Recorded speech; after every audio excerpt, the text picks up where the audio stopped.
একই সঙ্গে চলছে মধু সংগ্রহ এবং সরিষা চাষ। এই উপায়ে আর্থিকভাবে উপকৃত হচ্ছেন হরিহর পাড়ার চাষিরা।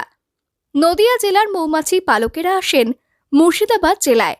মুর্শিদাবাদ জেলার হরিহর পাড়া চোয়ার সহ বিস্তীর্ণ এলাকায় ভিড় জমান মধু পালকেরা।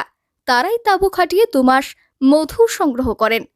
চাষিদের কথায় ফুল থেকে মধু সংগ্রহ করতে ক্ষেতের পাশে বাক্স রাখেন তারা। এই বাক্সেই থাকে তাদের পালনকারী একটি স্ত্রী, পুরুষ এবং অসংখ্য শ্রমিক মৌমাছি। সকালে খুলে দেয়া হয় সেই বাক্স, আর সঙ্গে সঙ্গে মৌমাছি ছড়িয়ে পড়ে সরিষার জমিতে। বছর 4-5 ধরে আছি। কোথা থেকে আসছেন আপনারা? করিমপুর বাথানপাড়া থেকে।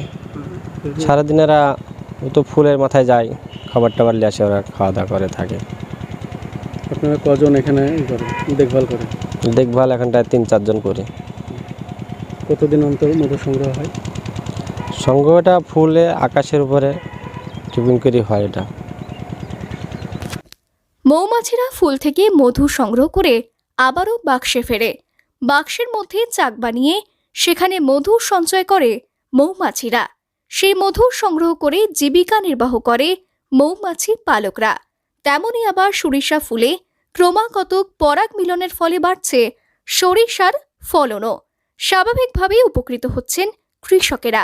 এভাবেই ভিন জেলা থেকে আসা মধুপালক এবং সরিষা চাষিরা একে অপরের পরিপূরক হয়ে উঠছেন। সেই মধু সংগ্রহ করে জীবিকা নির্বাহ করে মৌমাছি পালকরা। এটা একটা আধুনিক ব্যবসা, মানে এই ব্যবসাটার প্রতি আমার আলাদা একটা মায়া ছিল। প্রথমত যখন আমি এই ব্যবসার মধ্যে আসি তখন খুব ভয় লাগতো, কারণ এই মৌমাছির একটা কামড় আছে, এর একটা জ্বালা যন্ত্রণা আছে। এগুলো আস্তে আস্তে আমাদের সবই অভ্যাস হয়ে গেছে, এখন কিছু মনে হয় না। আর এই কাজটা থেকে আমাদের রুটি রোজগার, সংসার সব কিছুই চলে যায়। ফ্যামিলিতে কতজন আছে? ফ্যামিলিতে আমাদের 5 জন। সবাই এই ব্যবসা? সবাই করে, সবাই বলতে 3 জন এখন করছে। আচ্ছা, আমাদের 250 মতন বক্স আছে এখন, এইখানেই আছে, আশপাশে সব 3 জায়গাতে আছে। সরিষার ফুল যেখানে সেখানে? হ্যাঁ, সরিষা ফুল যেখানে সেখানে আমাদের চলে যায়। এইসব বাক্স থেকে প্রতি সপ্তাহে গড়ে প্রায় 450 কেজির মতো মধু পাওয়া যায়। এইসব বাক্স থেকে হাজার হাজার মৌমাছি উড়ে গিয়ে মধু সংগ্রহে ঘুরে বেড়াচ্ছে সরিষা ফুলের মাঠে। মধু সংগ্রহের জন্য স্টিল ও কাঠ দিয়ে বিশেষভাবে তৈরি করা হয়েছে বাক্স, যার ওপরের অংশটা মোড়ানো কালো রঙের পলিথিন ও চট দিয়ে। বক্সের ভিতরে কাঠের তৈরি 8টি ফ্রেমের সঙ্গে মোম দিয়ে বানানো এক ধরনের সিট বিশেষ কায়দায় লাগানো থাকে। পরে বাক্সগুলো সরিষা ক্ষেতের পাশে সারিবদ্ধভাবে রাখা হয়।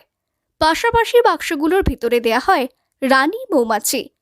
সরিষা চাষি মতিনুল শেখ বলেন, গত কয়েক বছর ধরে শীত পড়তে এই জেলায় আসছেন নদিয়ার মৌমাছি পালকেরা। ওরা নিজেদের মতো আসছে এবং যেখানে সরিষার জমি রয়েছে মৌমাছিদের টইটুম্বুর বাক্সগুলো সরিষা ক্ষেতের লাগোয়া স্থানে সারিবদ্ধভাবে রেখে দেয়া হয়।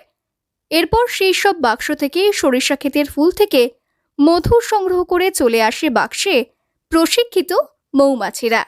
সরাই ধরুন ও বুনছে মাঠে, ওরা ফুলের লেগে ওরা নিয়ে চলে আসছে, এসে ফুলের রস খাওয়াচ্ছে, মধু নিয়ে বার করছে, চলে যাচ্ছে।